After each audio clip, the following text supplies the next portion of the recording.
Olive is an ostrich. She lives with her family in the outback. But Olive is very different. Olive's dad loves to run. Olive isn't a fast runner. Olive's mum enjoys laying huge eggs. Olive doesn't like the look of that at all. Olive's little brother pecks at the ground to find tasty roots to eat. Pecking at the ground makes Olive sneeze. But Olive has an incredible imagination. So while the rest of her family are running, pecking and laying eggs, Olive can be found imagining herself going on amazing adventures when she buries her head down, down into the sand.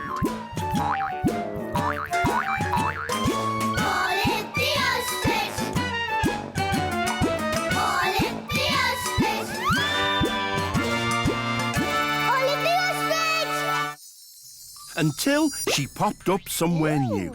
Olive found herself in a room surrounded by old-fashioned furniture. She was holding a feather duster. Oh, you must be the maid. I'm Cyril Bluth, inventor. Hello, my name's Olive. This is a spectacular house. Yes, it's owned by Lord and Lady Muckbrass. It's a wonderful place to work undisturbed.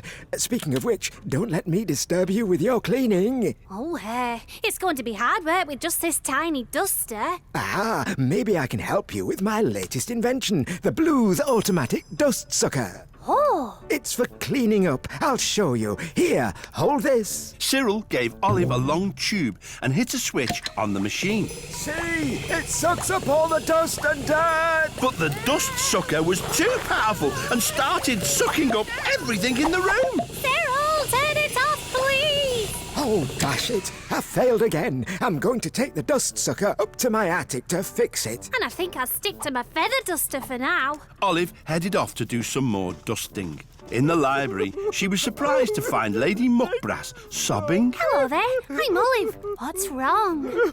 My necklace has been stolen, Olive. Lord Muckbrass was also in the room, along with an elderly lady dressed in a tweed jacket. We've asked the famous detective, Miss Marble, to investigate. Try not to disturb her while you're dusting, please. Of course. Olive carried on dusting while Miss Marble tucked into her cream tea. So, Lady Muckbrass's necklace was taken from the top of the chest in her bedroom, but the door and windows were locked and the only key was with her ladyship. Correct. I shall now list the suspects. Lord Muckbrass, Lady Muckbrass, Cyril Bluth, Olive the maid, or perhaps someone unknown to us. But how could anyone have got into the room? As Miss Marble sneezed, she dropped her scone onto the carpet. Oh, sorry, Miss Marble. It is a bit dusty. Olive, could you clean that up, please? Sorry, your ladyship. I don't have a dustpan and brush. Pity Cyril's not here with his new dust-sucking invention. It's perfect for sucking up crumbs. Too right, it's perfect for sucking up anything. A missing necklace. A powerful new cleaning machine. I think I may have an idea. Olive led everyone into her ladyship's bedroom. She placed her duster onto the chest of drawers where Lady Muckbrass's necklace was last seen. Then picked up an old telephone and called Cyril in his attic room. Hello, Cyril? Could you please switch on your invention? Okay. The feather duster flew across the room, then up the chimney, followed by a cushion, a vase of flowers, and a painting off the wall. Cyril, turn it off! Olive, you've cracked it. Cyril must have been experimenting with his machine, but it was so powerful it sucked the necklace up the chimney. Exactly, Miss Marble. When Cyril emptied the dust sucker, there was Lady Muckbrass's precious necklace. Oh, thank you for finding my necklace. Yes, well done, Olive. I say, these machines are rather marvellous. I'd love to order one if you can make it less powerful, Cyril. I'll get straight on it, ma'am. Well, I must be off to catch the 4:50 from Paddington. Toodaloo. Oh, thank you, Olive. That's my first order. No problem, Cyril. I'm just glad we cleaned up that little crime wave. They all laughed. And as they did, Olive realised it was time to go.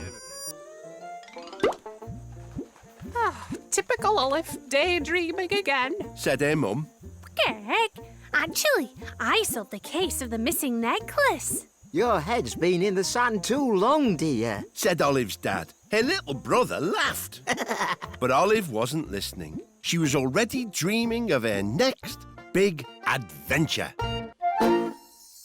Olive was wearing a bright yellow safety jacket and a hard hat and big black boots. Egg, I should be nice and safe wearing this lot. She was standing on a building site. There was a house being built, but it was only half finished. Lots of workmen were sitting around doing nothing. One read a newspaper, another was fast asleep. Oh, look, there's some bird over there. Said one. Yes, I am a bird, thanks very much. I'm an ostrich. Can I help at all? Said a gruff voice. Olive turned to see a big man with lots of stubble on his face. With him was a little boy. Oh, hello, I'm Olive. It doesn't seem very busy here. I'm Butch the foreman. We're meant to be building this brand new home, but my son Eric here came to visit me today and he brought his pet puppy Gordon. Yes, and Gordon slipped off his lead and ran off with his special plans to the house. They're called blueprints. Now he's lost somewhere on the building site. Blueprints. They sound important. They certainly are. Without those blueprints, none of my men can do any work. Olive spotted a van selling sausage sandwiches next to the building site. The sausages smelled really good. Some tasty smelling sausages. A lost puppy. I think I may have an idea.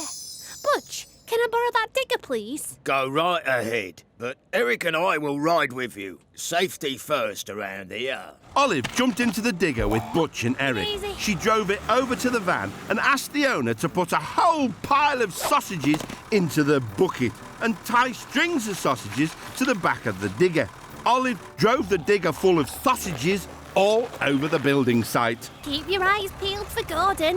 When he smells all these sausages, he's sure to come out from his hiding place. She drove past the cement mixer. Eric peered inside but couldn't see Gordon. Olive drove past the crane. Eric looked up inside the cab, but the puppy wasn't inside. Then she drove all around the half-finished house. I don't see Gordon anywhere. Olive turned to see there were lots of dogs chasing the digger. Gurk, they must be after the sausages. Maybe Gordon's with them. Let's stop and see. Olive stopped the digger and they gave the sausages to the hungry dogs. But Gordon wasn't with them. It's no good. I think Gordon's lost forever. But then Olive heard something. The sound of someone snoring gently. It was coming from underneath the sausage van. Olive peered under the van, and there, fast asleep, was a little puppy. Gordon, we found ya. Gordon had a big fat tummy from eating lots of sausages, and he was also lying on something. It was the blueprints for the house. Excellent. Now we can finish building this home for stray dogs. All the dogs barked happily when they heard this. Thanks for helping me find Gordon, Olive. And thanks for helping me find the blueprints for the dog home.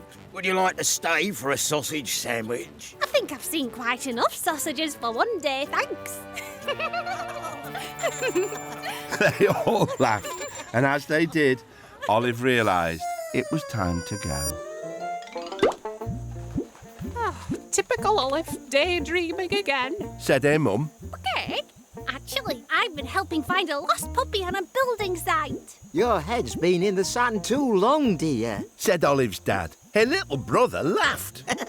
But Olive wasn't listening. She was already dreaming of her next big adventure. It was very dark, except for one light that was pointing straight at her. Oh, Gurk, I'm in the spotlight. Exclaimed Olive. She was on stage in a huge theatre. She was wearing a frilly collar and very, very pointy shoes. She could hear someone crying and headed off to investigate. Backstage was dark. She couldn't see anyone anywhere. She noticed the sobbing was coming from under a large fairy cushion in the corner. Olive tried to lift up the cushion, but the cushion moved and cried, "Ouch!" The cushion stood up, and Olive saw that it had arms and legs. It wasn't a cushion at all. It was actually a big brown bear. Oh, sorry. Said Olive. Don't worry. Happens all the time. I'm Sir Derek Jackabear. I'm Olive. Pleased to meet you. But why are you crying? It's the opening night of the play. The actress I'm performing with hasn't arrived. I'm scared I'll forget my lines. Oh, dear. Well, I could be the actress. But I don't know the lines either. This is a disaster. What are we going to do, lovey? Olive saw that there was a big book sitting on a table next to a bottle of glue. Is that the play we're performing in? That's the one. 11th Night by William Shakespeare. And what do you use the glue for? I use it to stick this false beard on for the play. A script. Some glue? I think I may have an idea. With Sir Derek's help, Olive tore out all the pages from the script and stuck them everywhere.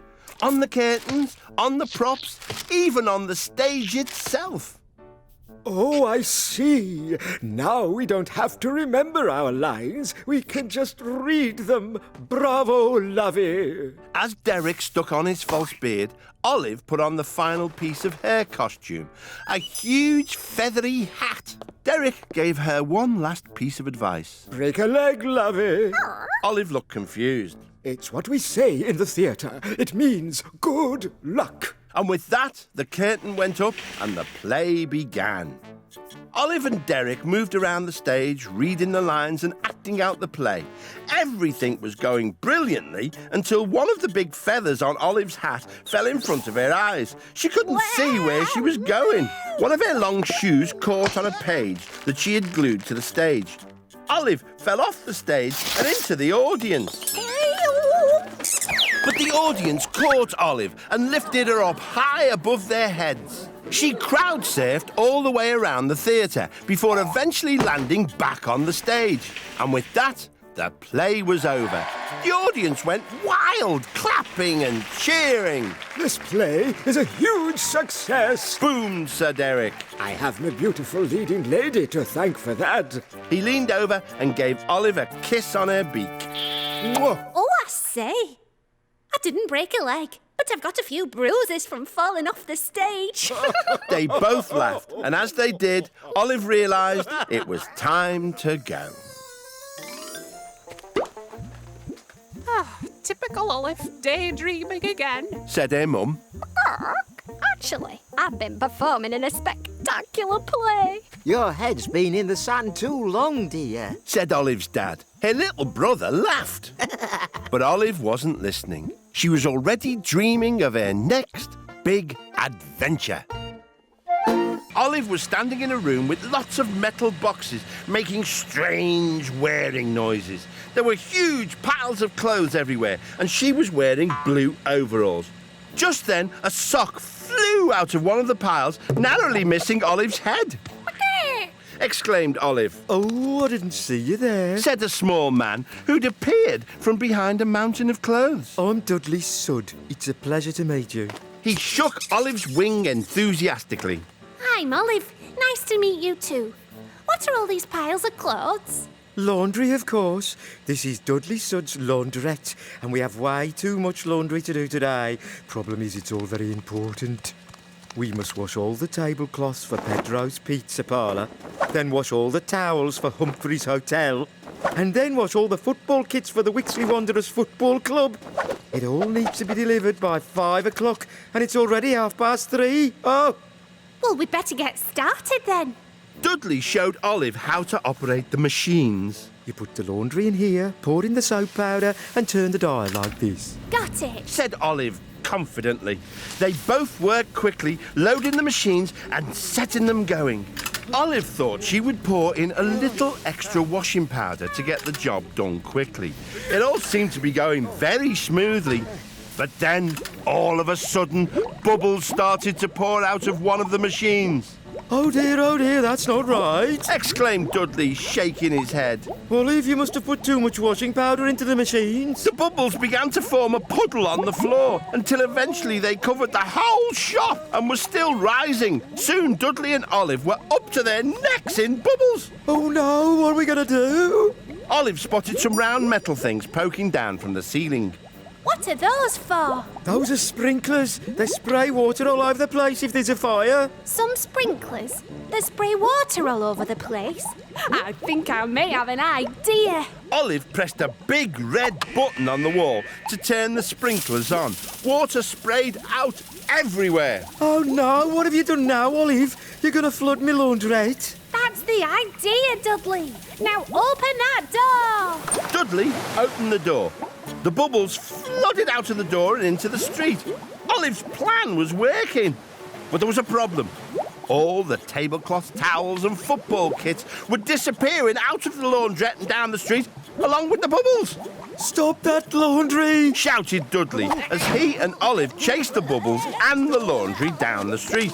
They chased the laundry past Pedro's pizza parlour, Tablecloths, then on past Humphrey's Hotel, towels. then finally past Wixley Wanderers Football Club, Well, I never. said Dudley as he inspected the football kits hanging on the goal. That was a bit of luck. Yes. Said Olive, pointing down the street. And we delivered all the laundry in time. Dudley beamed. Thank you, Olive. I couldn't have done this without you. Working in a laundrette's loads of fun, but it's really hard. I'm feeling all washed out. They both laughed, and as they did, Olive realised it was time to go.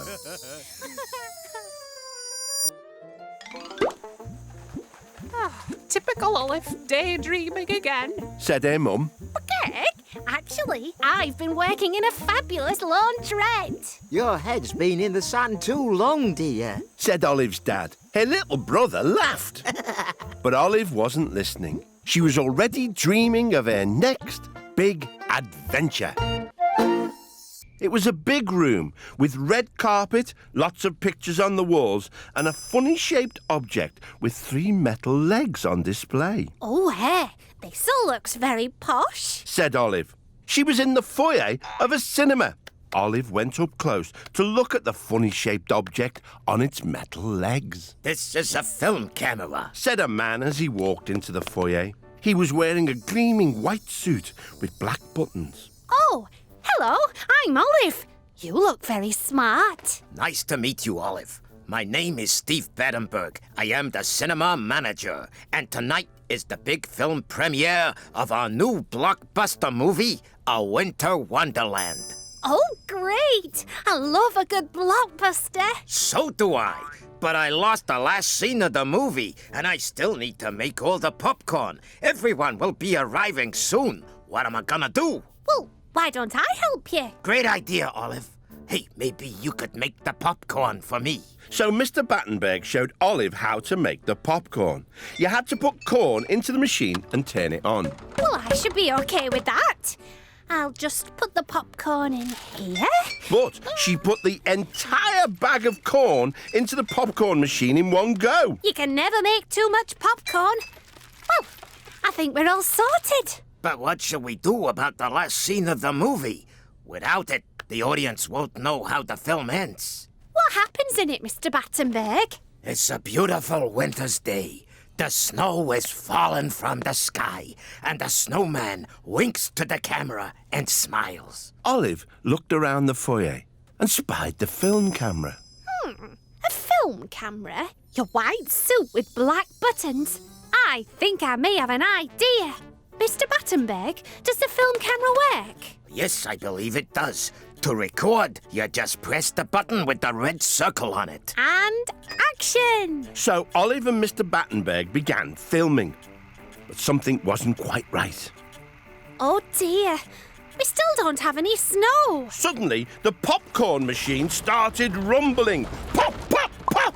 All the popcorn came flying out of the machine into the air, Oh no! said Mr. Battenberg. I think you put too much corn in, Olive. Don't worry, it's just what we need. On camera, it looks exactly like snow. So Mr. Battenberg winked and smiled to the camera and looked just like a snowman on a beautiful snowy winter's day. Oh, Olive, what a great idea. But what about all the popcorn? How are we going to serve it to the customers now? But the customers loved the idea of snowing popcorn and simply caught it in their popcorn buckets. They were all very excited as the film was about to start. The film is better than the real thing. Whispered Mr. Battenberg. And all down to Olive, the director. That really was a great film. Said Olive. Although, I had a pretty good idea of how it was going to end. They both laughed. And as they did, you're right. Olive realised it was time to go.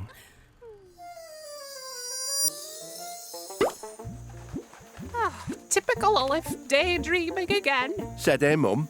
Heck, actually, I've been a film director. Your head's been in the sun too long, dear. Said Olive's dad. Her little brother laughed.